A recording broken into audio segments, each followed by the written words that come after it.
खुलुमबाय दासान्दि बयनिबो आखायाव मबाइल थासै थामहिनबा बयनिबो नखराव मबाइल थाखायो एबा स्क्रिन टाच मबाइल गेदेरा बयनिबो नखराव थाजोबग्रा जाखाबाय बेनिखायनो जायफोर फरायसाया थाखो 9 आरो थाखो 10 आव फरायो बिसोरबो मबाइल नायखायो आरो मबाइल थुखायो लेखायाव जबाय थानो बायो दाथ' गोलोम बोथोर बबा मबाइल थुनानै दंफां साया सिंफोराव जिरायो औवा साया सिंफोराव जिरायो बेबायदिनो सेबाया नेक्स्ट इयारनि एबा जानो गोनां मेट्रिक आनजादनि थाखाय माखासे नटिफिकेशन होबाय बेयाव बुंनाय बायदिब्ला नेक्स्टनि आनजादनि पेटार्नआ एसे सोलायगोन माने जेरै सानखान्थि आयदाफोराव बा बिगियान आयदाफोराव कनसेप्चुएल माखासे कुइसन फैगोन बेनि थाखाय साबजेक्टखौ मोजाङै फरायबाय थानाया लेखाखौ मोजाङै फरायथारबाय थानाया गोनांथार जानानै फैगोन लेखायाव थोंजों थानाय सोंनायनि फिननायफोरानो थोंजों फैगोन बेबायदि नङा बे लेखानिफ्राय फराय बुजिनानै जेरैहाय a plus b होल स्क्वायरनि जायगायाव x plus y whole square होनो हागौ लेखायाव a plus b दंमोनब्लाथाय सोंनायाव x y बो जानो हायो बेबायदिनो अनजिमाफोरा सोलायनो हायो फर्मुलाया एखेयानो थागोन नेमखान्थि एखेयानो थागोन नाथाय एसे एला सोलाय सोल' खालामनानै होगोन होननानै बुंदों बिनि उनावबो सिलेबासाव गैया होनना बुंनो मोननाय नङा होननानै बुंखाना दोनदों बेनिखायनो लेखाखौ सानफ्रोमबो मोजाङै फरायबाय थानाया जोबोर गोनां जानानै फैगोन बेनिखायनो लेखाखौ न' सिङाव थानानै लेखाखौ नायबाय थानो बायोब्लाथाय जों आथिखालाव मा होनो नैबे सेबानि जि गेवना थानाय वेबसाइट बे वेबसाइटआव थांनानै जोङो 9 आरो 10 नि गासैबो लेखाखौनो डाउनलड खालामना लानो हायो मबाइलावबो जोङो फरायनो हागोन बेनिखायनो नैबे वेबसाइटनि लिंकखौ बे लिंकखौ आं बे भिडिअनि गाहायाव डिसक्रिपशन बक्सआव होनानै दोनखागोन बेयाव थुब्लानो बे लिंकआव मोनहैगोन बे थांनानै बे डिसक्रिपशन बक्सआव थाङोब्लाथाय बे पेजआ गेवगोन बे पेजआव थांनानै जों दा माबोरै 9 आरो 10 नि स्पेशली आङो क्लास 10 नि फरायसा बिथांमोननि थाखाय बुंनाय जादों मानोना मेट्रिकखौ क्लास 10 निफोरा लिरगोन बेनिखायनो कनसेप्चुएल जानाया बिराद गोनांथि जानानै फैदों सेबाया फोसावनाय नटिफिकेशन बायदियै बेनिखायनो बेयाव थांनानै जों बबेयाव थांनानै लेखाखौ डाउनलड खालामनो हायो बेनि थाखाय आं देखायनानै होनि आं दासो आगोलाव होनखादों बे साइटआव थांनो नांगोन बेनि थाखाय नैबे साइटनि बे लिंकखौ आङो बे भिडिअनि गाहायाव डिसक्रिपशन बक्सआव होनानै दोनगोन बेनि उनाव नैबे बेयाव टेक्स्ट बुक्सआव थुननांगोन टेक्स्ट बुक्सआव थुना होबाय टेक्स्ट बुक्सआव थुबाथाय नैबायदि फैगोन बेयाव क्लास थुबाय क्लास 9 मिडियाम बड' साबजेक्ट जेनेरेल मेथ्सखौनो थुबाय साबजेक्ट टाइप बेफोर कर साबमिट नैबे सानखान्थि मेथ्स क्लास 10 नि बड' जेनेरेल मेथामेटिक्स कर बेयाव थुबाथाय डाउनलड जागोन आरो ना बेयाव थुबाय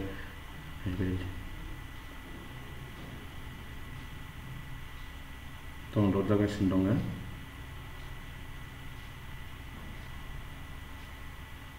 एसे स्ल' जादों डाउनलडआ बेबायदि डाउनलड जाबाय आरो सानखान्थि लेखाखौ जोङो बेयाव लानानै जोङो गाननो हासिगोन आरो ना मबाइलावनो दानिया जोङो ओरैनो सानखान्थियाव मा खालामो नैबे रिभिजन दंना गासैनिफ्रायबो नायनांगोन गासैखौबो फरायनांगोन जोङो सरासनस्रा सानखान्थियाव मा खालामोन आगोलो बेफोर गासैबो रिभिजनाव दङ दानिया खिथाबाव जे दं बेखौ नायनांगोन रिभिजनखौबो नायनांगोन सोंथिनाय बे रिभिजनाव दंथ' गासैनो रिभिजनखौबो नायनांगोन थेवब्लाबो रिभिजनखौ बुंथ'ला दायो मेन माबायाव मा होनो चेप्टाराव थांनानै देखायहैग्रोनि थांगासिनो गासैबो रिभिजनजों नैबेनो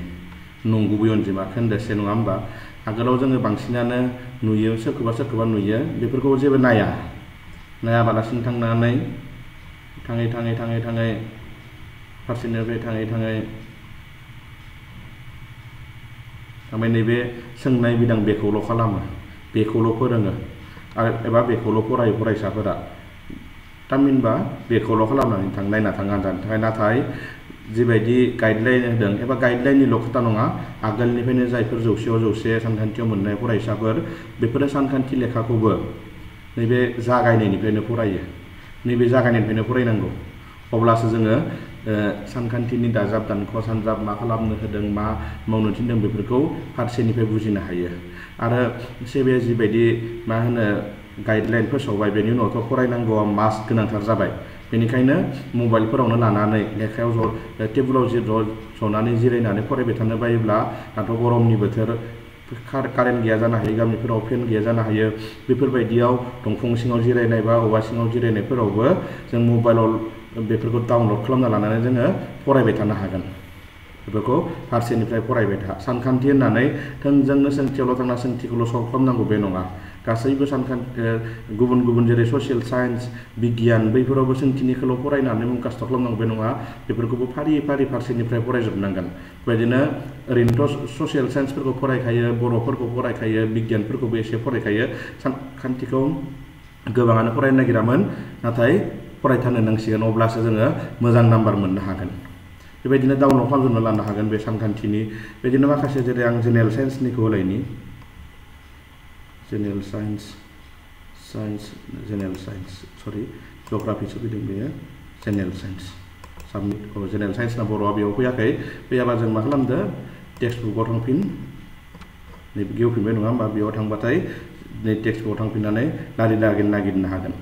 बे जाबाय मा होनदों भुमखौरां होनदों बर' मिडियामनि बर' दंखायनो बड' लिरनाया बड' मिडियामनि भुमखौरां माने भुमखौरां जिअग्राफि जारिमिन हिस्ट्रि ससियेल साइन्सनि बे क्लास 10नि नै क्लासआनो बेयाव दङ बेफोर क्लास बे जाबाय मिडियाम बेबा जाबाय साबजेक्टनि नामखौ इंलिसाव होदों